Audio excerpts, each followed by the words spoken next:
அத்தியாயம் 40. ராயவரம் ஜங்ஷன்.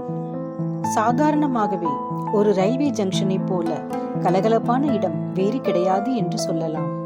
அதிலும் ராயவரம் ஜங்ஷனை பற்றி சொல்ல வேண்டியதில்லை. அங்கே 4 முக்கியமான இடங்களுக்கு போகும் 4 ரயில் பாதைகள் வந்து சேர்கின்றன. ஆகவே பகல் இரவு 24 மணி நேரமும் ஸ்டேஷன் கலகலவென்றுதான் இருக்கும்.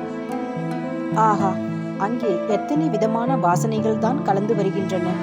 தாழம்பூ, ரோஜாப்பூ, வெட்டிவேர், மறுக்கொழுந்து வாசனை, மசால் வடை, காராபூந்தி வாசனை, சாம்பார் சாதம், தயிர் சாதம் வாசனை, ரொட்டி, பன், பிஸ்கோத்து வாசனை, புகையிலை வாசனை, சுருட்டு புகை வாசனை, அழுகிய ஆரஞ்சு தோல், வாழைப்பழத்தோல் வாசனை, மனுஷர்கள் மேலிருந்து வரும் சென்று, ஜவ்வாது, வேப்பெண்ணெய் வாசனை, கங்கையிலே முழுகிய பின் ராமேஸ்வரத்தில் தான் குளிப்பது என்ற திட சங்கல்பத்துடன் வரும் வடக்கத்தியர்களுடைய அழுக்கடைந்த துணிகளில் இருந்து வரும் வாசனை. அம்மம்மா, அந்த வாசனைகளை எல்லாம் தனித்தனியாக பிரித்து எடுத்து எண்ணினால் குறைந்தது 30,000 வாசனை இராதா? அப்புறம் எத்தனை தினுசான மனிதர்களை நாம் அங்கே பார்க்கிறோம். பட்டிக்காட்டு குடியானவர்கள், பட்டணத்து நாகரிக புருஷர்கள், உச்சி குடிமி மனிதர்கள், கிராப்பு தலைக்காரர்கள், குல்லா அணிந்தவர்கள், தொப்பி தரித்தவர்கள், பட்டை நாமங்கள், சந்தன பொட்டுக்கள், முறுக்கு மீசைகள், முக க்ஷவரங்கள், நீண்ட தாடிகள். ஸ்திரீகளிலேதான் எத்தனை விதம்.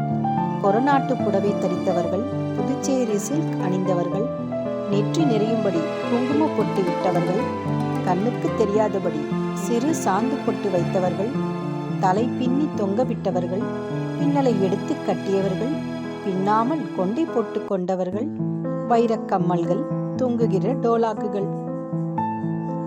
அங்கே கிளம்புகிற சப்தங்கள் எத்தனை வகை. ரயில் ஊதும் சப்தம், என்ஜின் புகைவிடும் சப்தம், மணியடிக்கும் சப்தம், மசால் வடை, முந்திரி பருப்பு என்று விற்கும் சப்தம், குழந்தைகள் கூக்குரலிடும் சப்தம், ஸ்டேஷனுக்கு வெளியே ஜட்கா வண்டிகள் கடகடவென்று ஓடும் சப்தம், மோட்டார் ஹாரன்களின் சப்தம், எல்லாவற்றிற்கும் மேலாக ஜனங்கள் பேசுகிற கலகல சப்தம். ஒரு ரயில் பிளாட்பாரத்தில் நம்முடைய காதில் விழுகிற பேச்சுக்களைப் போல சுவாரஸ்யமானது வேறு ஒன்றுமே கிடையாது என்று சொல்ல வேண்டும். கொஞ்சமாவது மூலியே இல்லாதவர்கள் ராஜ்யத்தை ஆண்டால் வேறு என்னதான் நடக்கும் என்று ஓர் அரசியல்வாதி சொல்லிக் கொண்டு போகிறார். ஐயர்வாள், என்ன தீட்சை வளர்க்கிறாய் போலிருக்கே, ஆத்திலே எத்தனை மாதம் என்று கேட்கிறார் ஒரு கர்நாடக பேர்வழி. அம்மா, எனக்கு ஒரு ரயில் வண்டி வாங்கி கொடு என்று மூக்கால் அழுகிறது ஒரு சின்ன குழந்தை. அது வாங்கி கொடுக்க சொல்லுவது பொம்மை ரயிலைத்தான், நிஜ ரயிலே அல்ல.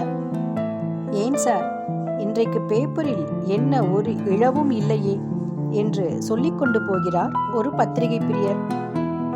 அடே ராமு, பரீட்சையில் கோட் அடிச்சிட்டியாமே, இப்படி கொடு கையை என்று ஒரு வாலிபன் இன்னொரு வாலிபனுடைய கையை பிடித்து குலுக்குகிறான். ராயவரம் ஜங்ஷன் இப்படி கலகலப்பாக இருந்து கொண்டிருந்தது. சென்னைக்கு போகும் ராமேஸ்வரம் எக்ஸ்பிரஸ் வண்டி வருகிற நேரம் நெருங்கிவிட்டபடியால் ஜனங்கள் பெட்டி படுக்கைகளுடனும் மூட்டை முடிச்சுகளுடனும் குழந்தை குட்டிகளுடனும் கூட்டம் கூட்டமாக வந்து பிளாட்பாரத்தில் சேர்ந்து கொண்டிருந்தார்கள். இப்படி வந்தவர்களில் திருச்சிற்றம்பலம் பிள்ளையையும் அவரது குடும்பத்தாரையும் நாம் பார்க்கிறோம்.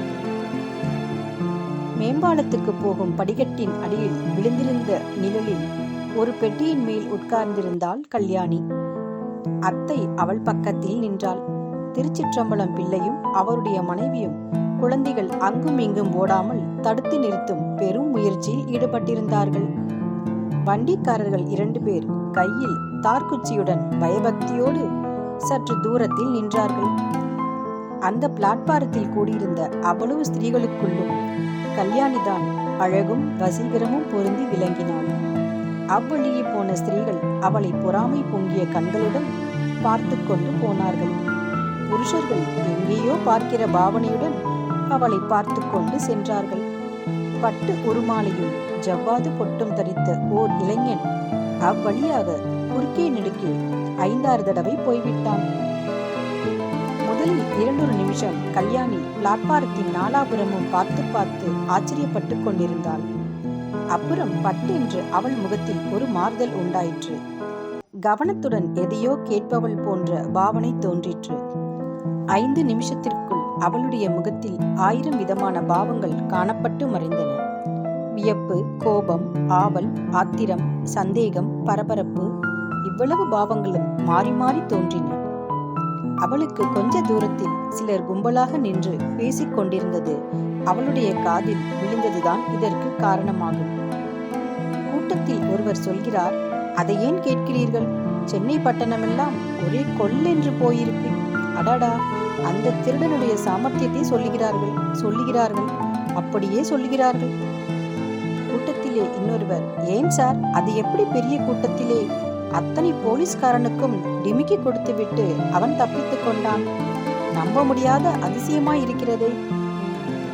முதல் மனிதர், பாருங்கள், ஸ்டேஜ் மேலே இருந்து அப்படியே அலாக்கா ஒரு தாவு தாவினானாம். நாடகம் பார்க்க வந்திருந்தவர்கள் தலைமையிலேயே நடந்து 2 எட்டிலே போய்விட்டானாம். இன்னும் பெரிய வேடிக்கை என்ன தெரியுமா? அவனை அரெஸ்ட் செய்ய வந்திருந்த போலீஸ் டெபுட்டி கமிஷனரின் மோட்டார் வண்டி வாசலிலே நின்று கொண்டிருந்ததாம். அந்த வண்டியைத்தான் அவன் விட்டுக்கொண்டு போய்விட்டானாம். வேறொருவர், அவன் எங்கேதான் போயிருப்பான் என்று ஏதாவது தெரிந்ததா? எங்கே போயிருப்பான்? பழையபடி கொள்ளிடக்கரைக்குத்தான் வந்து சேர்ந்திருப்பான். நாணற்காட்டிலே புகுந்து விட்டால் அப்புறம் யாராலே கண்டுபிடிக்க முடியும்? 1000 போலீஸ்காரர்கள் தான் வரட்டுமே.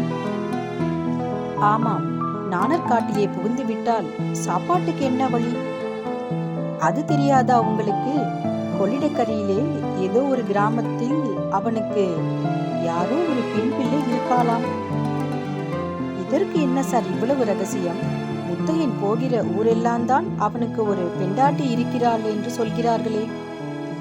சி, ஏன் இப்படி கண்ணா பின்னாவென்று பேசுகிறீர்கள்? நம்முடைய வழக்கமே இப்படித்தான். 1 என்பதை 10 என்கிறது. உங்களுக்கெல்லாம் என்ன தெரியும்? பட்டணத்திலே பெண் பிள்ளைகள் எல்லாம் ஒரேடியாக அவனுடைய மோகத்திலே முழுகி கிடந்தார்களாம். அதென்னமோ அவனிடத்திலே ஒரு வசீகர சக்தி இருப்பதாக சொல்கிறார்கள். நாடக மேடையில் அவன் முகத்தை திறந்து காட்டினானோ இல்லையோ, எத்தனையோ பெண் பிள்ளைகள் மூர்ச்சை போட்டு விழுந்து விடுவார்களாம். பாருங்கள், கடைசி நாள் நாடகத்தன்று கூட அப்படி ஒருத்தி மூர்ச்சை போட்டு விழுந்து விட்டாளாம். அது என்னமோ சுவாமி, இந்த பக்கமெல்லாம் அவனுக்கு அது விஷயத்தில் ரொம்ப நல்ல பெயர். என்னதான் கொள்ளைக்காரனாயிருந்தாலும் இதுவரை ஒரு ஸ்திரீக்காவது அவன் கெடுதல் செய்ததில்லை என்று சொல்கிறார்கள். ஒரு நாளைக்கு அவன் அகப்பட போகிறான். அப்போது எல்லா பொய் நிஜமும் தெரிந்து போகிறது. கல்யாணி இவ்வளவுதான் கேட்டாள். உடனே ஒரு தீர்மானத்துக்கு வந்தாள். திருச்சிற்றம்பலம் பிள்ளையை கூப்பிட்டு, அப்பா, எனக்கு உடம்பு ஒரு மாதிரியா இருக்கிறது. நான் திருப்பதிக்கு வரவில்லை. நீங்கள் போய் வாருங்கள். நானும் அத்தையும் திரும்பி பூங்குளத்துக்கே போய்விடுகிறோம் என்றாள். திருச்சிற்றம்பலம் பிள்ளை திடுக்கிட்டு, என்ன அம்மா இப்படி சொல்கிறாய்? டிக்கெட் கூட வாங்கியாய் விட்டதே என்று கேட்டார். அவர் என்ன சொல்லியும் பிரயோஜனப்படவில்லை. கல்யாணி பிடிவாதமாக திரும்பித்தான் போவேன் என்று சொன்னாள். இதற்குள் ரயில் வந்துவிடவே திருச்சிற்றம்பலம் பிள்ளை வேறு வழி இல்லாமல், சரி அம்மா, நல்ல வேலையாய் வண்டிக்காரர்களும் இருக்கிறார்கள். திரும்பி ஜாகிரதையாய் போய் சேர். வீட்டிலும் ஜாகிரதையா இரு என்று 100 தடவை ஜாகிரதைப்படுத்திவிட்டு மனைவி மக்களுடன் ரயில் ஏறினார். ஸ்டேஷனை விட்டு ரயில் நகர்ந்ததும் கல்யாணியும் அத்தையும் வெளியே வந்து மாட்டு வண்டியில் ஏறி பூங்குளத்துக்கு பிரயாணமானார்கள்.